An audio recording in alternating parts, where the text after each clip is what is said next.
ولا تيأسوا من روح الله إنه لا ييأس من روح الله إلا القوم الكافرون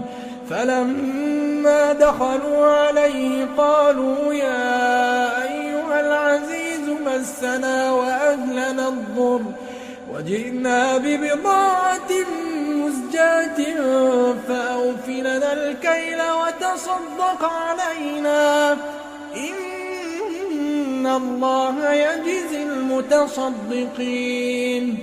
قال هل علمتم ما فعلتم بيوسف وأخيه إذ أنتم جاهلون قالوا أئنك لأنت يوسف قال أنا يوسف وهذا أخي قد من الله